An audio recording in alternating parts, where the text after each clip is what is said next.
not Nathaniel King. Oh, So, I don't know if you say, oh, or yay! Let's pray and then we'll start today's topics. Heavenly Father, gracious God, Lord, we thank you for your word. We thank you for being the creator of life. And as we discuss these topics today, Lord, may we not forget that. Help us to see you for who you are, for your goodness. Help us to understand your word better and encourage one another as we study today's topics, Lord. All these things in your name. Amen. Amen. So, joking about me used to being a doctor, I did put on the slide here, MD, because today we're talking about the politics of life. We're covering abortion, euthanasia, IVF, capital punishment, things like that. And a little bit about my own story. I received my MD from a Jesuit medical school, St. Louis University. So I had a little exposure to the Catholic view of life issues, and then had my own opinions. And then I went into the Navy, did an internship in OBGYN, which was really exciting and fascinating, maybe for the first 100 babies I delivered. And then the ones beyond that at 2 in the morning, it's just the allure of that kind of wore off. And so I went into a different specialty. I went into urology. Still dealing with reproductive issues, but a little different than OBGYN. So I went to a Christian college, was influenced by some liberal worldviews, went to medical school at a Jesuit medical school, and yes, I would probably be considered my views on abortion, on life, as pro-choice, probably. A lot of those things made sense to me at that stage of my life. And then something happened. Shelley got pregnant with our first daughter, and I remember her, here she comes right now. I remember her laying on our family room floor. She goes, oh, you gotta feel this. And she was at 13 weeks gestation, and she's laying there. She's super skinny, so it's easy to feel. So I'm feeling her lower tummy, and I could just feel our daughter, Shannon, bounce around like crazy. You could actually feel movement at 13 weeks. It's technically called quickening, but that made me realize, oh, am I looking at this issue correctly? And then through a series of events in my lives and further study, I have since changed my perspective personally. But let's go back and talk a little bit about our class. This class, Christianity and Politics, that Nathaniel has so expertly carried us through. Some of the key verses, Jeremiah 29:7. But seek the welfare of the city where I have sent you into exile, and pray to the Lord on its behalf. For in its welfare you will find your welfare. And Genesis 9:5. And for your lifeblood I will require a reckoning. From every beast I will require it, and from man. From his fellow man I will require a reckoning for the life of man. Whoever sheds the blood of man, by man shall his blood be shed. For God made man in his own image. And these verses are underpinnings for this whole class of how do we look at political issues going on in our culture and respond to those with a biblical world view. So obviously we want a very biblical basis for our political engagement. What we've seen so far is understanding government's limits of authority. If you missed any of the previous equipping hours, I encourage you to go back and watch them. They're available on YouTube because Nathaniel did a great job of setting the stage of how we should be looking at things. We talked about our responsibilities as citizens and then navigating personal relationships where we may have differing political opinions. How do we do that graciously with one another? And now we're kind of moving into specific issues. We've avoided really diving into specific political issues, but we're going to be doing that over the next few weeks. And so the issues we're going to be looking at today, I want to briefly just talk about religion and politics and that interaction and probably some misperceptions in our culture, but we're going to talk about abortion. And in that, we're going to talk about ectopic pregnancies and the abortion pill. There's a lot of misinformation out there. In vitro fertilization, I want to talk a little bit about that and the ethics of that. Vaccines, that comes into play because some vaccines are either produced or tested on fetal cells, and there's a lot of misinformation about that. So we're going to touch on the ethics of that. And then related topics, euthanasia, which is typically the other end of the spectrum from the origin of life to the termination of life, and then capital punishment. And then that'll take just half an hour probably. We'll have time. Obviously, it's, yeah, none of these, $5 you get through this whole thing. yeah, none of these are involved or complicated. All right, so just briefly, I think so often in our culture, this is the way people think, and we can be influenced as Christians to think this way, is that we have our morality, religion sphere of our life, and then it's the political sphere, and people will tell us, well, those two don't interact. You know, they shouldn't be muddled with one another. The idea of separation of church and state comes into it. And this is how we think. It's like, well, my personal convictions, my personal moral opinions, maybe I shouldn't influence my politics at all. Well, that's the furthest from the truth. Maybe you've heard this term. You cannot legislate morality. We hear that a lot when people challenge our any moral or ethical thinking about different issues in the political realm. And this is a quote from Chuck Colson. It is impossible to legislate morality in the narrow sense of making men moral by law, but since morality touches almost every area of life, it is also impossible to keep morality out of the law. Every law necessarily legislates some moral principle. That's the purpose of laws, to legislate something we see as right or wrong. We don't like murder, we need to legislate laws against that. Stealing, we need to legislate laws against that. So in reality, everyone's morality, their religion, if you will, their worldview is the more contemporary term for how people view things. All those things are what influence politics, no matter what your worldview is. So as Christians, we can't say, oh, well, I'm a Christian, so my worldview doesn't play into politics. That's the furthest from the truth. Because the secular humanists' worldview plays into their politics. The cultural Marxists' worldview plays into their politics, et cetera, et cetera, et cetera. So we have to keep this in mind as we engage our culture and as we think about these issues. This is a quote from A Practical Guide to Culture from John Stonestreet and Brett Kunkle, and they say, we don't look at our worldview, we look through it. The question isn't whether we have a worldview, the question is which worldview has us. So, as we talk about abortion, we have to think about our worldview, how we view it, and then how we can engage in the public square with our views on abortion, what a biblical view looks like. So, first step anytime we talk about abortion is grace. It's estimated 1 in 4 women have had an abortion, and that's across the country, it's in the church, it's very, very common. So anytime we talk about our stance on abortion, we have to be sensitive to how this may have affected people that we're engaging with. So that is something that is more prevalent than probably we realize. It's something that's not openly talked about a lot in the church. So our first thing when we talk about it is we have to be gracious with one another, understanding a lot of people have suffered this trauma, a lot of people have been through this, and we have to be understanding. It shouldn't compromise our position, but it should influence our engagement, our kindness, our graciousness, and our respect for one another. So that's the first step in the discussion. And here's a prominent philosopher, Kevin Sorbo. What did he play in that? Hercules. I wanted to get it. Thank you. So this I thought was a clever quote, though. Referring to abortion as health care is like calling slavery human resources. It's dishonest and wrong. And I think so often you'll hear that in the political discourse, reproductive rights, women's health care, et cetera, often how the abortion issue is framed. And I think that's a misnomer because we really don't understand what's going on. Here are some resources in keeping with Nathaniel's trend of showing you books and resources. This is actually a philosophical defense, a pro-life defense by Dr. Schwartz. He's a PhD graduate from Harvard, was a professor in the University of Rhode Island. This is more of a philosophical approach against abortion, and actually is pretty thorough if you really want to get into that. I think it's out of print. I got mine used a little while back online. And then this is Norman Geisler, great book on Christian ethics. More of a textbook, a little bit deep dive, but it covers a lot of different ethical issues from a Christian perspective.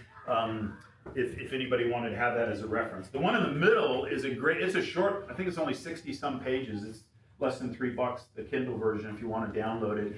But it not only talks about abortion, euthanasia, but kind of end-of-life medical decisions, which we'll talk a little bit about today. But he's a great, thoughtful guy that I think is very faithful to a Christian worldview and biblical worldview, Wayne Grudem. So if there's any one book you want to grab to read about some of these issues, I'd recommend that. And then some other websites I would recommend the Christian Medical and Dental Association. You can log on even if you're not a physician and have access to their policy papers, to a lot of their resources where they talk about all these different issues and other ethical issues. And very faithful. It's a conservative, if you will, an evangelical, biblically based organization. I'm a member. Several doctors and dentists are, and they're a lot of times the people writing these articles are professionals in that field. If you have somebody writing about a psychological or psychiatric issue, it's a psychiatrist written from a Christian perspective. It's not just somebody with a lot of opinions. It's actual experts in the field, which is encouraging. And then, of course, Greg Kokel's organization, Stand to Reason, has a lot of great content for ethics and morality and addressing some of these issues. And Gospel Coalition also, there's a lot of great resources out there we can look at. So I want to talk a little bit about medical terminology, because how doctors and how things are referred to in medicine sometimes are different than how they're referred to in the public square. The word abortion in obstetrics can refer to two things. A spontaneous abortion, which is a miscarriage, because miscarriage is actually not a medical term. So we would refer to it as, so if a woman is having a miscarriage, you call it a spontaneous AB, a spontaneous abortion. And I almost put this, I should have put this in italics, or in quotes. Therapeutic abortion is a intentional termination of a normal, healthy intrauterine pregnancy. A TAB, as it's sometimes referred to. So that's what, when we talk in the public square about abortion, typically we're talking about a therapeutic abortion. And that word kind of makes me cringe.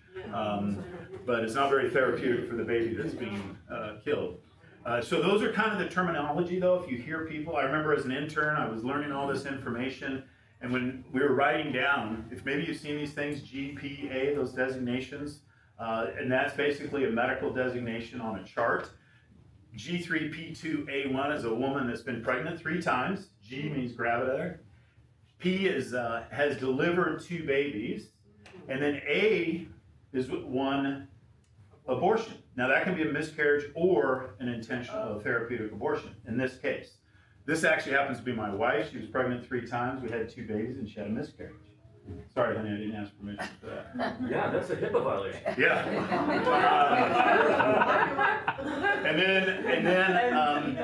And then G3P4AB0. That's somebody who's been pregnant 3 times, had 4 babies. Ah, there you go. It's not rigorous. Oh, you're an OB nurse, so you understand. So you know all that. So, but sometimes, sometimes people will then designate, and you'll see this on charts and stuff where they'll say, okay, we're going to break it down: spontaneous abortion or therapeutic abortion. So then it breaks down whether or not they had fetal loss from some natural process versus some intentional intervention, and so and that's helpful. And there's a bunch of other designations as well. But sometimes when people say abortion, but like I said, I was trying to explain to this lady as I'm writing her history, and she had a miscarriage, and I put AB1. She goes, well, what's that? I said, well, spontaneous abortion. She goes, no, it was a miscarriage. And she was very offended that it was being recorded as an abortion, because in her mind, abortion was the intentional termination of her pregnancy, and that was the farthest from the truth. And so, and that's where we kind of have to understand this terminology. So conception is not a medical term. It's fertilization is the medical term of the sperm fertilizing the egg, creating a fetus, starting actually as a zygote, if you will. And you get all these different terms from zygote, blastomere, morula, blastocyst, embryo, fetus. That's kind of the progression of the development of the baby. So, question for you, and Linda can't answer this, because she does. So how many days old is an embryo at 8 weeks gestation? Simple math, right?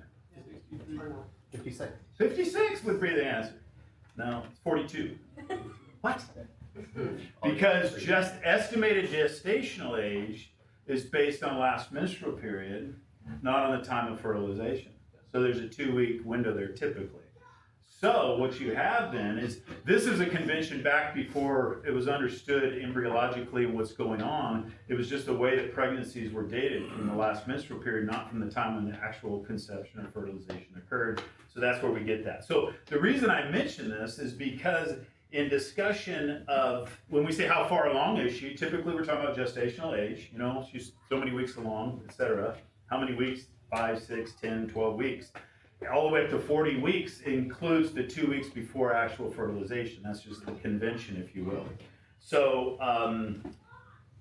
so always the age of the fetus since fertilization is actually 2 weeks shorter than the gestational age. And the reason this is important, when you look here, this is a diagram of the ovary, ovulation, the fertilization, and then you start seeing the cleavage and as the cells multiply. And basically about day 8 to 9, after fertilization is when the egg will implant, which is actually 3.5 weeks gestational age, right? That designation. So it sounds older than it really is. So the question is, when does the heart start beating? Anybody know? How old? Like 8 weeks.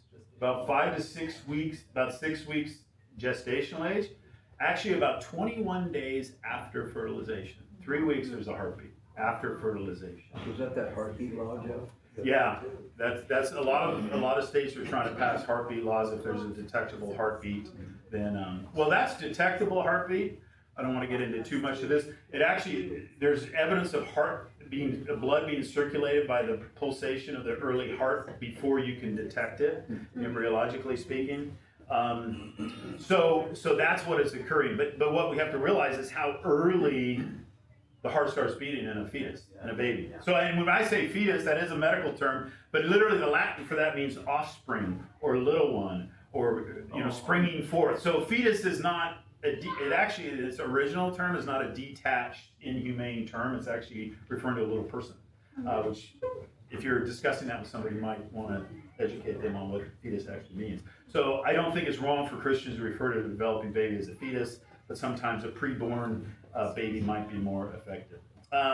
So there is a heartbeat before, if you think about it, a lot of times before women they may be a little late on their cycle or something, may have a beating heart and not even know it. It's pretty amazing that can happen because it's 5 weeks gestational age, which, like I said, about 21 days. And another thing too, you can see head and some facial features. 4 weeks after conception, you start to see some early facial features. About 6 weeks gestational age, and brain waves can be detected at 6.5 weeks after conception. So a lot of this stuff happens incredibly early. This is somebody posted this, oops, let's see.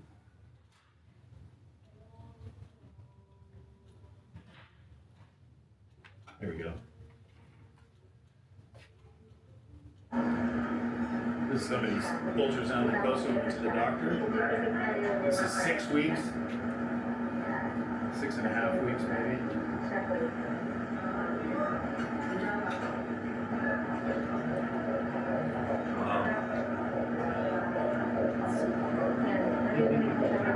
There's an audible. Now this is when it's medically detectable. It occurred quite some time before that. All right.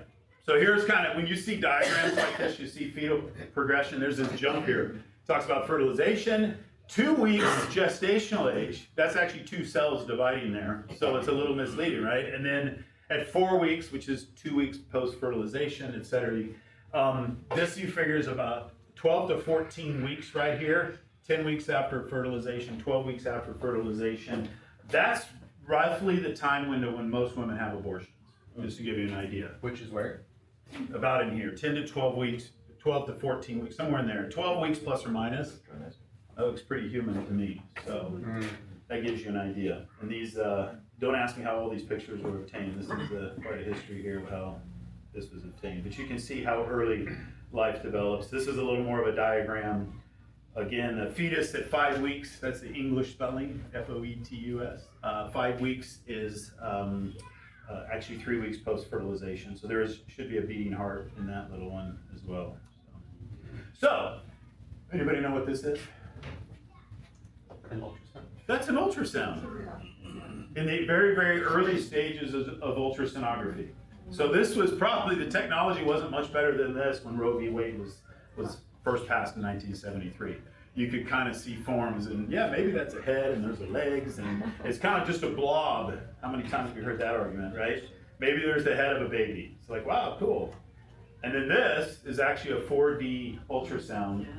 It's digitally enhanced with color. And the reason it doesn't look clear is because there's pixelation for me just transferring the image over, but it's incredible the detail that we can see a developing baby with modern technology. So, I praise you, for I am fearfully and wonderfully made. Wonderful are your works, my soul knows it very well. We are indeed fearfully and wonderfully made. So people will say the Bible doesn't say anything about abortion, which is technically true, but it does have a lot to say about life. Genesis 1:27, so God created man in his own image. In the image of God, he created him. Male and female, he created them. Or Jeremiah 1:5, before I formed you in the womb, I knew you. And before you were born, I consecrated you. I appointed you a prophet to the nations. The personhood of Jeremiah pre-existed him being born.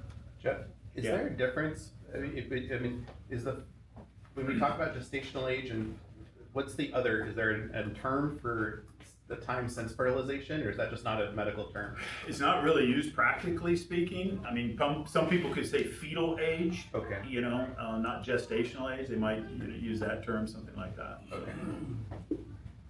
Psalm 139, 13 through 16. For you formed my inward parts. You knitted me together in my mother's womb. I praise you, for I am fearfully and wonderfully made. Wonderful are your works. My soul knows it very well. My frame was not hidden from you when I was being made in secret, intricately woven in the depths of the earth. Your eyes saw my unformed substance.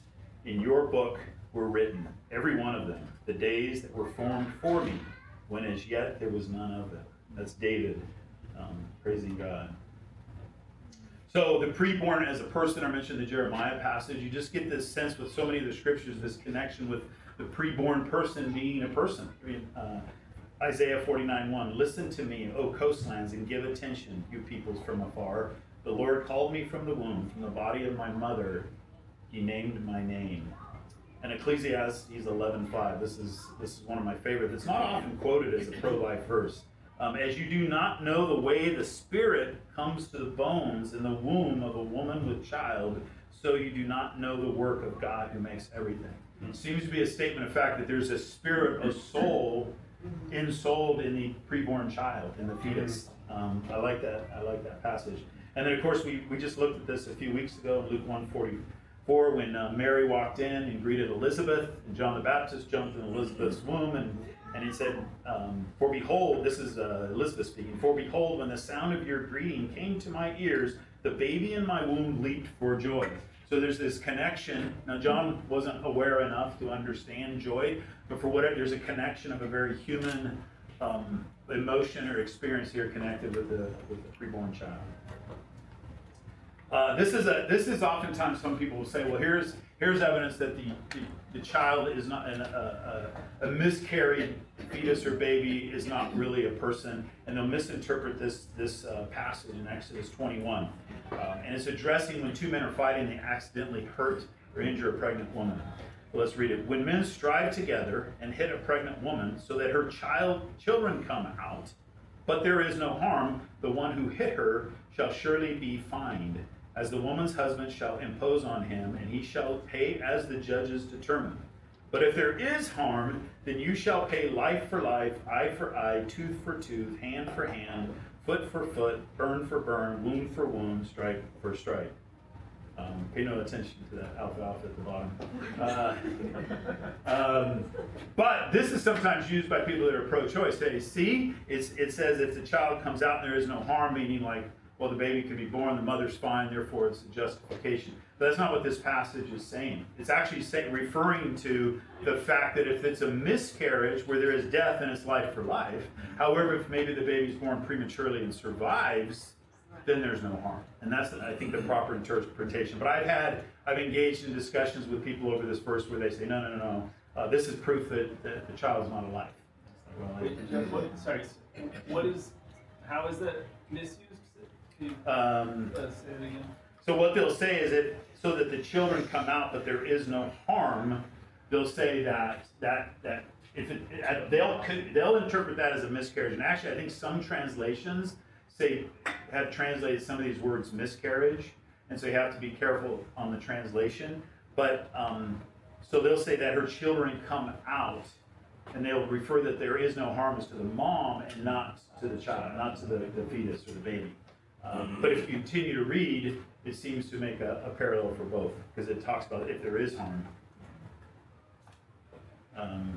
This is something, let's skip that. So anyway, the moral question of abortion, this book, if you want, instead of reading the whole book, here's a good summary. I don't know, has anybody heard of the SLED argument or the SLED test as a philosophical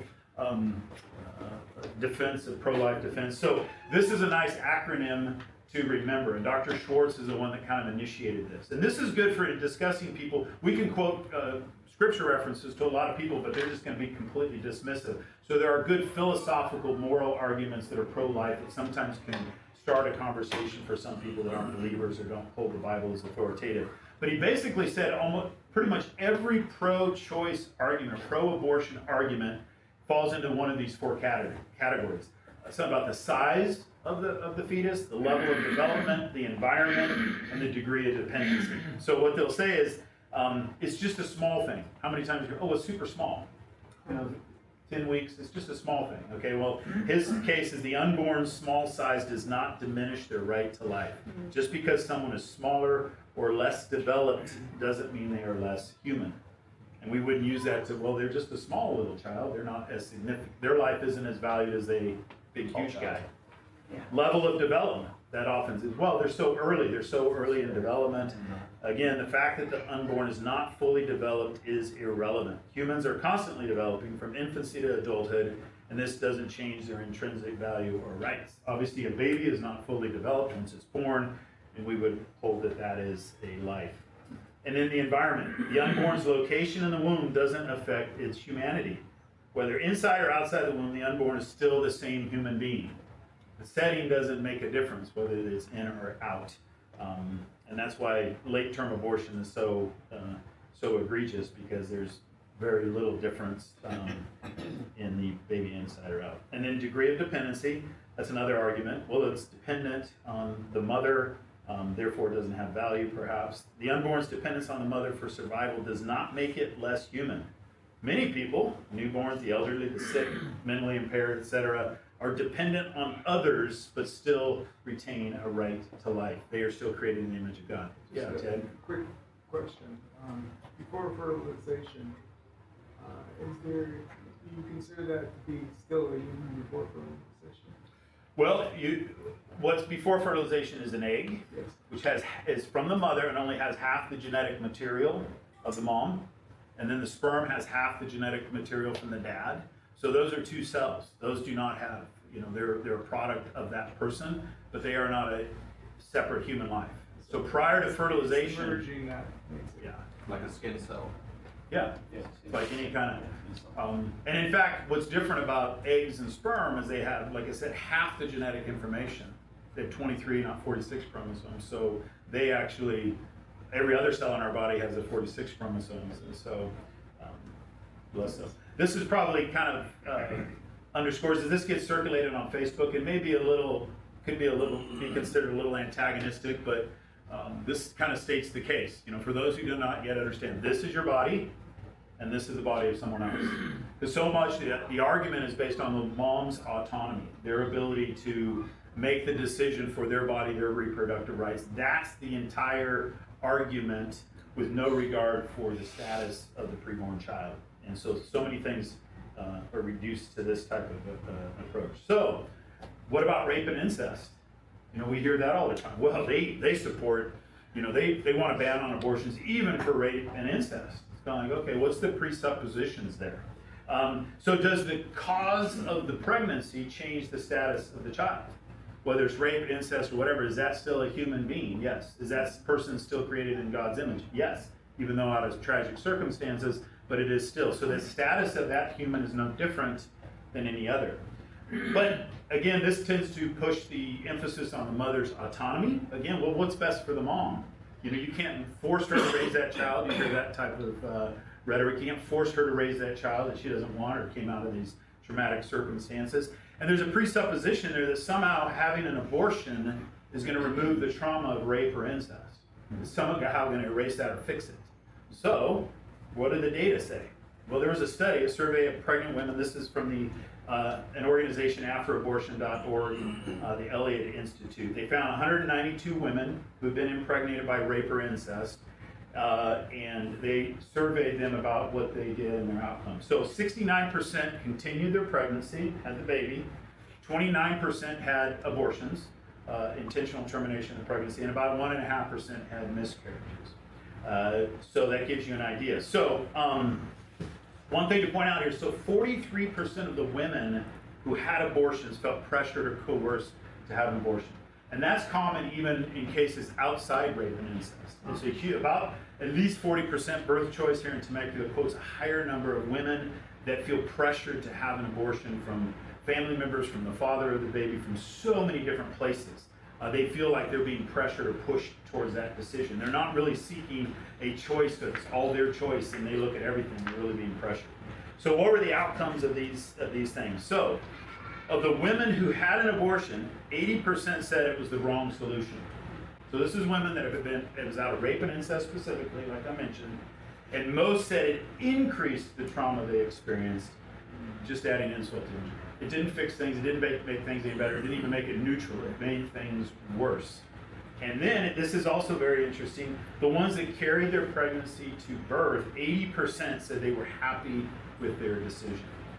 So, in the cases of rape and incest, there are statistical evidence to show that the mother is better off proceeding with the pregnancy than not. But that's not the common kind of rhetoric we see in the public square. The assumption is, oh, they'll be better if you just get rid of that pregnancy, and it seems like it's the opposite. So that you can, if engaged with people, you can have that discussion, maybe sharing some of these statistics. So is termination ever moral? And notice I didn't put the word abortion.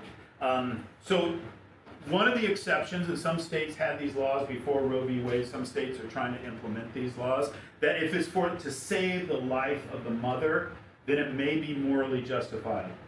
But it's extremely rare. The Guttmacher Institute quotes a rate of less than 0.2% of abortions in the United States are to save the life of the mother. In the UK, they had a little more strict criteria. It's 0.006%, where literally you had to kill the baby to save the mother. That is an extremely rare circumstance. And the reason is it can be a false argument because it's incredibly rare that you actually need to stop or terminate the baby to save the mother. It's extremely rare medical circumstances. In most circumstances, if the baby's past 20 weeks, what do? Deliver. You just deliver. So you know, so when you hear these arguments, oh, the baby's 32 weeks, and we got to have an abortion to save the mother's life. No. At 32 weeks, that's like 99% plus survival rate if you just deliver the baby. And so that's where that rhetoric, so it is extremely rare that you have to terminate a pregnancy. And even things like severe preeclampsia, there's a whole bunch of different medical conditions. Some people will say cancer. Let's say the mother finds out she's pregnant, she's diagnosed with cancer.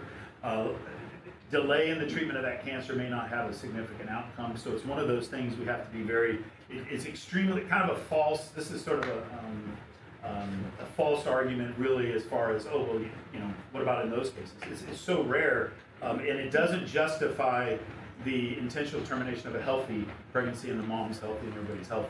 That doesn't justify it. So, taking surgical treatment of ectopic pregnancies or tubal pregnancies is not abortion. And this is also something, medical people don't call these abortions. And the reason I mention that, this is somebody posted this on Facebook and I gritted my teeth and tried to think of a million different responses. But anyway, you have an ectopic pregnancy. To assure you adequate medical care, you need, and she says, to vote. And this came out of, and maybe you've heard in Texas, there were 2 women that have filed a complaint with the state suing hospitals and doctors saying they were denied an abortion to treat their ectopic pregnancies. Well, no doctor, we don't call that an abortion. And this is a moral situation. Ectopic pregnancy just means a pregnancy that's developing outside the uterus. So it can develop in the tube, the tubal pregnancy, that's the most common site. It can actually develop in the abdomen too, it can, on the ends of the tube near the ovary. It can be in a lot of different places. It's kind of crazy. And so this is one of those things when you talk about graded absolutism that Nathaniel's talked about in the previous classes, you do have to terminate that fetus to save the mother's life. Because if you don't, in the tube, it will rupture and she'll hemorrhage to death. So by protecting the life of the fetus, one, the fetus won't survive. it can't grow in the tube, it can't grow to full term anyway. And two, the mother will die if it's allowed to continue. So now you're in a situation, in order to save the mother's life, you have to terminate that. So You is that can't. before heartbeat, Jeff? I mean, does that determine? They can have, a lot of times they're in that 6 to 10 week window, 6 to 8 weeks. So sometimes it can be really hard to diagnose. And it's possible these women in Texas, it was hard to diagnose that. A lot of those fetuses will die during the detection process. They'll die before surgery to remove them. In articles about this, they say the women lost their tubes. Yeah, well, most women that have a tubal pregnancy have surgery for it. You have to remove the tube to save the mom's life. And of course, with this public rhetoric, these two women have their complaints. The hospitals and the doctors can't say anything because of HIPAA protections. Right. They can't defend themselves. No, they have it all wrong. Let me tell you the whole story. Well, they can't until it comes out in court, it's adjudicated, and of course, the public fervor will have passed perhaps by then. So in those cases, is sepsis like a cause of death? The hemorrhage. Oh, okay. One thing that placenta does is just massive amount of blood vessels. It stimulates blood vessel growth, angiogenesis we call it, towards the uterus. That's why the uterus gets so much blood flow, gets so large. There's these hormones that so you get these massive blood vessels in the tube growing like crazy to support the fetus because of all these hormones that are going on. And then the tube will eventually rupture, and it's got so much blood supply, women will bleed internally, can bleed to death. And Linda can tell you, that's a serious medical emergency. OBs wring their hands and stay up all night worrying if they have a woman that comes in. It's hard to find. They have a blood test shows pregnancy, but sometimes they can't find it via an ultrasound. Where is it? Is it in the uterus? If not, where is it? And it's a very serious medical emergency. So the idea that somehow they were denied an abortion is a completely false narrative. A little bit about morning after pills. Any questions about that? I know I'm flying through a lot. I got it, this is Yeah. science fiction thing. So if we had an artificial womb, or we figure out how to use somebody else's womb, technically, it's not required to kill the baby to save that mom. Yeah. It's just required to remove the baby. Yeah. And if we could remove the baby in a tubal pregnancy, alive, and plug it in somewhere else, there would be no death of a baby. So it doesn't really require death of a baby first. It just requires the removal, and we don't know how to keep it alive. Correct. After we remove it. And the complexity of the placenta and the tissue that it's attached to, all these villi that are called, these microscopic blood vessels and things that grow together. It's not like the baby has one artery plugged in the mom, and you can take that artery and then plug it into something else. Because it has been tried. Ohio had a law where they said, oh, well, you got to try to reimplant the baby. It's just not. The uterus is not prepared because it's not prepared to receive a baby because all the hormone changes from the ectopic. Right. There's a lot of technical things that occur there. So people have theorized that. It is so sci-fi and far off right now, it's just not practical. But the intention is the same. The intention is to remove the baby, not to kill it. Yes. So, And if there was something we could do to try to save it, if that technology were to develop, that would be a viable option for sure. We're just nowhere near that now. right. So medical abortions accomplish the same thing. Maybe you've heard the morning after pill. That's a pill that helps try to prevent, it can prevent ovulation, which may not be an abortion if it just prevents ovulation. Some could argue, well, that's not a problem necessarily, depending on your view on birth control. However, it's probably the most significant thing is if there is fertilization of an egg, it prevents it from implanting, and that is a type of abortion essentially. And then there's the abortion pill where you have a healthy, normal pregnancy. And the pill is a progesterone blocker, and that blocks the hormone that's needed for the baby to flourish. And so it blocks that pill, and then it's followed with a second treatment that is then to expel the fetus. Okay, and that's it kills. It kind of starves the baby first, and then after that it gets expelled with the second pill, the second treatment. What the abortion pill reversal. This is where there is you can override the first pill by giving the woman tons of progesterone, which kind of reverse the effects of the progesterone blocker, and that can kind of reverse that effect. And that has saved a lot of pregnancies. We're at the birth choice breakfast, and they had at least 2 babies delivered where they did the abortion pill reversal. Not surprising, the medical establishment has viewed it as pseudoscience and it doesn't really work and maybe we shouldn't be doing that. But there is whole organizations that are doing this where they're intervening for women who take the first pill because they feel pressured, they think they want abortion, and then get cold feet, have second thoughts. And before they take a second pill to expel the fetus, they can get online and there's actually a huge organization that will get them directed to get an abortion pill reversal, which is just progesterone. It's just kind of And overriding how much that. time do they have to do that? Probably pretty quick. Yeah, I think it's the first 48, 28 to 72 hours. Yeah, it's gotta be pretty fast. But they didn't say that they'd had 2 delivered, but they've had 12 saved. Yes, yeah. Yeah. How long between the two pills? Just 10 or still. I think it's, I wanna say it's a week. Yeah, the 10 are still Yeah. back. They only had 2 delivered. A week to 2 weeks, I'm not sure on that.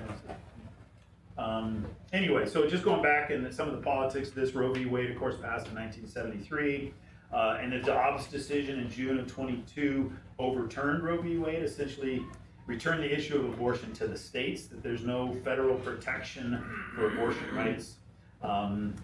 And this was a huge, if you remember this, it was supposed to be a red wave in the midterm elections in the fall of November 22, and Republicans barely held on to the House, and the Democrats actually took a seat in the Senate. So this was not. So this shows the public's view on abortion rights, if you will, and how much that can affect the politics. And this is what's happened in the Republican platform this election season. So a right to life is not even a plank in the platform. Trump opposes the federal abortion ban. And so they removed that from the platform, federal abortion protections, or fetal protections. And they say that the 14th Amendment should cover protection of the fetus, that it is a human life and therefore is protected under the 14th Amendment. But the execution of that is a challenge. And of course that defers rights to the states to regulate abortion. So Trump advances stance on this. Maybe is affecting their popularity because they had so much support. Arguably Trump was probably the most pro-life president ever.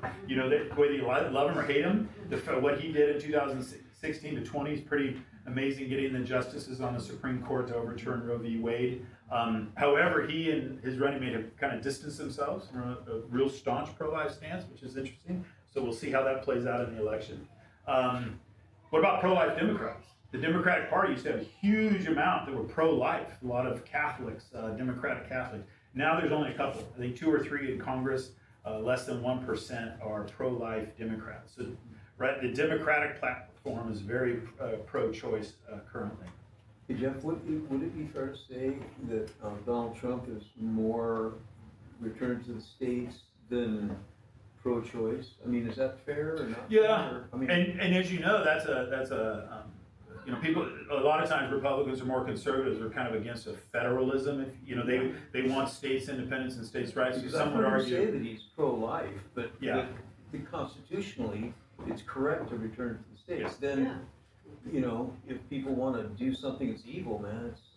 Yeah, and that would be. So it's constitutional at that point. Right. A lot of people would view it as that. I agree.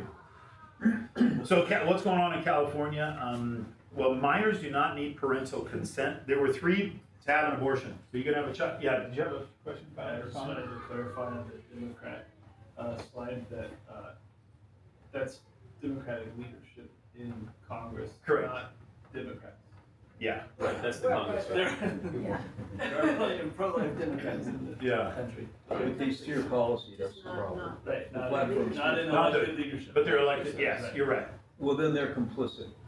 No. Well, no, maybe no, that's the point. that's That's what I'm saying. Oh, yeah, then if a Democrat's pro-life and he signs onto the platform, he's complicit. I mean, come on. I don't know that I agree with that, but I understand what Well- you're saying. Yeah, but that's the argument. All right. So anyway, so in California, a child, a minor, can go have a surgical abortion without her parents being notified. There was 3 ballot measures that failed in 2005, 6, and 8 that would require parental consent and a waiting period for a minor. These were voted down by the electorate, and actually with a 5 to 7% margin, which is interesting, and yet less than half, 11 million people voted out of 28 million in the electorate. So 2008 was the most recent, was the closest. If all conservatives, if all people that are pro-life got out and vote, it probably would have passed. And that's, I think, where people that instead of it in California say, well, we can't do anything, I think sometimes we can advocate for sound policy if everybody were to vote. Proposition 1 passed just this November 22. Of course, that was after the Dobbs decision. And it amends the Constitution of California to include the right to abortion and to contraception. So that's now part of the California Constitution, that you have a right to abortion. So what is our responsibility? Obviously, we need to be educated about the issues, be thoughtful about how we think about things. Obviously, we have different views on how that works out politically, but those are things I think as Christians, it's hard to imagine a pro-choice stance as a believer. I haven't come across any great arguments for that. I think the biblical worldview of life is that God creates life, and that's what we're to support. And how that works out in our politics is then each person's individual responsibility to pray for wisdom. A little bit about in vitro fertilization. So we don't have a lot of time yet, but that's basically taking a harvest. I'm sorry, Brandon. Sorry, I didn't, you, go ahead. Yeah. Okay. You sure? I really want to know. I want to bring this up. Nathaniel mentioned this as a possible topic of discussion. A lot of people think IVF should be completely immoral from a Christian perspective. What they do is they harvest eggs from mom via ultrasound, fertilize them in a lab, and then implant the embryos. Actually, Wayne Grudem, and the reason there's controversies about this, because there's a lot of fetal wastage. You kill viable embryos. You store extra ones, they can be on ice, and then what do you do with those? They also will, in the early days, they implant a whole bunch of embryos, like 4 to 6, hoping that some of them will take.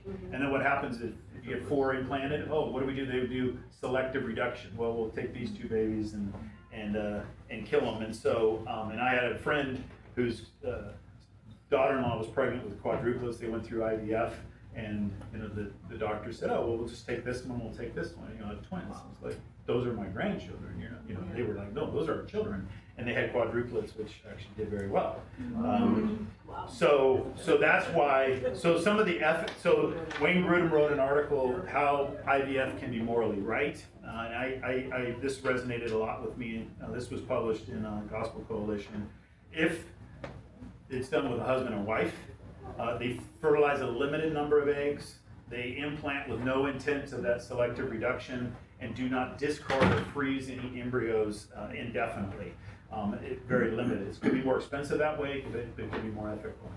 Am I wrong in thinking that sometimes selective reduction is done in case, like, if it is quadruplets and it's not safe for the mother to carry quadruplets? Yeah. Well, it's safe, but yet it's not an automatic death sentence. They can survive, and so then people have to make that decision. She probably wouldn't carry them full term. Yeah. Like twins, sometimes you don't. Yeah. And they can have problems, but then it's a question of, well, is it still morally right to terminate the child? And Jeff, isn't there embryo adoption that goes on? And some Christian ethicists, actually the Christian Medical and Dental Association, that was my next slide. Good question. So they do have this whole category, what's called assisted reproductive techniques. These are other things that we might call test tube babies. The CMDA, Christian Medical and Dental Association, has guidelines. Should be a husband and wife, no third party. So they would advocate against a donor eggs or donor sperm. That really, if there can be a technology that's done ethically for just that particular husband and wife. They are also against surrogacy, which I think there's pros and cons to that. I think embryo adoption or surrogacy could have some ethical, valid places. But the CMDA advocates for embryo adoption, and that's what Nathaniel was asking. Where these frozen embryos that, for whatever reason, the mom is not going to be able to have, whether either by choice or by maybe they had a hysterectomy, now they can't anymore. Can those embryos be given to another woman and have a baby? How can you be against surrogacy before embryo adoption? Yeah, good question. Well, I think well, I don't know if you want to answer that. Yeah, go ahead. I would think that if you're intentionally having a surrogate pregnancy, then you're inviting a third party to be part of that pregnancy. Embryo adoption is more of a rescue situation where you're rescuing something. So when you invite a third party to be part of it, then you could have all sorts of relational issues. If you know the mom and the mom, you know. And let me follow up with that one. But there can be surrogacy. What if a couple, let's say a woman intended to use her embryos for babies, then had postpartum hemorrhage and had to have an emergency hysterectomy and now can't have them? Right. Then I can see the ethical defense of a surrogate mom carrying that baby to term and then going back to the mom and dad. And I think that's where one of the exceptions could apply. And I think part of the, it's like the idea that there's a lot of babies to adopt out there, so we should be Yeah. adopting babies. And so the embryo adoption, I think, follows along that same sort of moral question. And I'll say I'm the uncle of an embryo adoption, and Cool. the father of 2 in vitro kids. And so but it definitely, I mean, the embryo adoption is pretty cut and dry. I think like there's babies out there. My sister she ended up getting pregnant at 40, but she wasn't supposed to. They did not think that she could have kids, and she, they really wanted kids, and so they have an embryo adoption, a regular adoption, and a natural at age 40 baby. But then, the IVF thing, I mean, like, it 100% took years for us to prayerfully consider whether that was an appropriate option, and definitely introduced some moral challenges of, how do you navigate that? Well, thanks for sharing that. 'Cause I appreciate that. But and that's why I think Wayne Grudem's argument, if done right. And let me go back.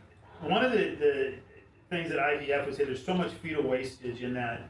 In the early days, it was like 10 to 15% implantation rate. So you had to produce all these embryos. Well, now for a woman less than 35 years old, it's 55% viable pregnancy out of that. So that's better. And I also mentioned here, 30 to 50% of fertilized eggs or embryos don't implant in just a healthy woman. Women walking down the street that are not using any kind of birth control, fertilized eggs will happen in their bodies and pass out with their menstrual cycle 30 to 50% of the time. And there's different ways this has been done with blood tests and things like that. So really the natural situation is a ton of unimplanted embryos are passed that we know nothing about. And so therefore the natural situation and IVF are not too far different as far as some would argue that way. Who else had a question? So we spent the whole time on this. So I want a couple quick things. Our fetus is being killed to produce vaccines. A lot of misinformation. So no babies were killed to make your vaccine, and there are no fetus parts in your vaccine. However, some vaccines are produced with some fetal cell lines. Like rubella, the R part of MMR, chickenpox, hepatitis babies, fetal cell cultures that have been around since the 1960s. Are used to help produce these vaccines. Johnson & Johnson's COVID-19 vaccine was from a fetal cell line. So these cells were taken from aborted fetuses in the 1960s. Some of the cells have been kept alive and they're being reproduced. When you say aborted, if they were intentional abortion or the spontaneous? There's 4 fetal cell lines. 2 are confirmed to be intentional, and then the other 2 is a little murky whether one they were a miscarriage or not, and that's where some of the ethics comes into play. So I'll go over that. So vaccines, the Moderna and Pfizer COVID vaccines were not produced with fetal cell lines, but they were tested on them. And there's a ton of other products, Tylenol, Motrin, cosmetics, deodorants that are tested on fetal cell lines that most people don't even know about. So if you're going to have a view on what the fetal cell line, what your stance is on that, you kind of have to know. And there's probably 3 views. That no product or vaccine or anything manufactured with fetal cells, either by fetal cells or tested for fetal cells, should be used at all. That would be that absolutism, the what's the first? Unqualified absolutism, where I'm not going to use, it's going to be hard to execute that. And then there's a middle ground. Wayne Grudem holds to this, where some products, it's okay to have them tested on fetal cell lines, but not produced by them. Frankly, I don't see the big difference, but there's some people that think that testing's okay, but not having something produced by them. And I'm not sure I agree with that. And then the other is this view that it's okay because the act of abortion was not tied to the production of fetal cell lines. Okay, and the argument for that is it ethical to receive a life-saving organ transplant by somebody that was murdered in a drive-by shooting? The events of the murder are disconnected from what's done with the murdered person afterwards. And that would be the argument, these fetal cell lines. There's no evidence, back to Nathaniel's question, that the abortions were done so they could harvest fetal cell lines for the vaccine. It was they were discarded fetuses, the mom had already terminated the abortion, and then some of the tissues were saved in the fetal cell lines. It'd be the same as if you had a biopsy, they removed a tumor or some tissue from your body, and then those cells were propagated, and that's happened. Okay, there's cancer cell lines that are propagated for science research and everything, and those are independent of that person, if you will. Is that kind of diverse what man meant for evil, God used? Yeah. Am I butchering that one? That could be an application, yeah, of Joseph when he finished up Genesis. Okay, so we haven't even gotten to euthanasia. Oh boy. Euthanasia. God gives life and takes life. Thou shalt not murder. I'm just going to briefly say, you hear these euphemisms: death with dignity, a physician-assisted death, medical aid in dying, which sounds really compassionate. It's basically people being murdered or enabled to commit suicide. Is it enacted in California? Anybody vote on that? No, because it was passed by the state legislature in 2016. Our state legislature passed a bill for physician-assisted suicide, and no one voted on it. In my senior class, we had a bunch of these like talks and discussions. We did it on very polarizing topics, and we had one on euthanasia. I thought assisted suicide and euthanasia were two different things. Yeah, so a lot of people would disagree because they'll say, oh, well, I'm just enabling you to go kill yourself. Okay, you can't get this drug, all right? I'm providing a drug for you as a physician so you can go kill yourself. And the ethical boundaries there are very blurred. It's the same, and a lot of people view it's basically the same thing. You're basically enabling that person to kill themselves. In one case, euthanasia though can be determined as being forced on somebody else, right? Yeah. And that's maybe the difference you're seeing there, right? So ethical Is that what you're concerns. saying? Yeah.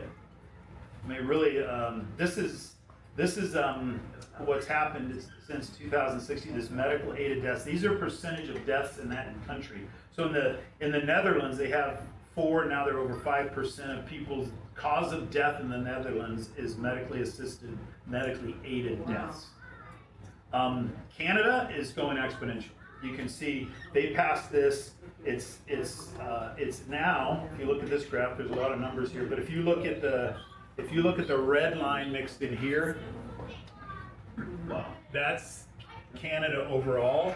Netherlands is still going up. So look at that, 5% in Quebec specifically. It's almost 7% of deaths in Canada are medically assisted suicide. Now, back to your question. So it sounds good, right? We had a family in Canada, a hospice nurse, and we were talking to her, and this was like shocking to Shelley and I, talking to her and her husband. We visited two years ago, and she works in hospice, which means, you know, her husband's like, yeah, I said, what's your wife doing and stuff? Well, you know, she gets the patient ready, you know, and then the doctor comes in and gives them a shot. It was that flippant. It was, so the doctor is walking in and killing the patient. There is no question about it. Is that because they're already terminal? Right. And that would be, well, terminal, and that's a broad term. Because they'll do physically disabled people. Yeah, they'll do mentally challenged people that are severely depressed and just don't want to live anymore. I mean, in Canada, the qualifications for that are just broadening like crazy. There's a story of a woman who was a Paralympian in a wheelchair, a veteran of the Canadian Armed Forces, called the VA's office to try to get a wheelchair ramp to her home, and she was offered medically aided dying. Well, you know, you're qualified for that. You can do that if you want. I want to live. I want a ramp to get into my house. And you want to kill me. So it can't, it's going, It's like your money plan. having had a direct relationship, but there are faithful solutions, hospice care, compassion for dying. People, there's so many believing hospice nurses and doctors out there. A lot of believers go into this because they really can care for people in their suffering in their final days and do it with dignity and respect. I don't think there's any dignity in you know, suicide or murdering somebody. There is dignity in dying by natural. And then the last subject, capital punishment. It's 10:04. If we keep going, oh, you win. There are biblical cases for capital punishment. Grudem, Geisler, William Lane Craig, they use verses like Genesis 1:27, and then Genesis 9:6 that we read earlier, whoever sheds the blood of man, by man shall his blood be shed, for God made man in his own image. It's a Mosaic law. In Romans 13, we talked a lot about the governments having authority for good conduct. In Romans 13:4, this is talking about for he is God's servant, referring to somebody working for the government. But if you do wrong, be afraid, for he does not bear the sword in vain. That is a reference to execution, to capital punishment. For he is the servant of God, an avenger who carries out God's wrath on the wrongdoer. So this supports the rights of government to enforce punishment, including death penalty for serious crimes, and Bill Craig calls it retributive justice. And then there are concerns about capital punishment is obviously it could be the wrong application or the racial biases in our country, wrongful convictions, unequal application of the law are some of the criticisms. And Grudem has a very merciful that Christians should show mercy and offer forgiveness to convicted murderers, and that it's God's purposes for governments to take care of this and not out of human vengeance, which I think are key distinctions. So there are views against capital punishment biblically, and I'll just take a minute to talk about this. You have heard, this is Jesus saying, you have heard that it's an eye for an eye and a tooth for a tooth. This gets quoted. However, what's not quoted, Jesus didn't quote the entire passage. We said life for life, scar for scar, blood for blood. He's actually probably talking more about maybe personal insults and less serious things than murder. Because in Exodus 21, it talks about other things that Jesus didn't mention.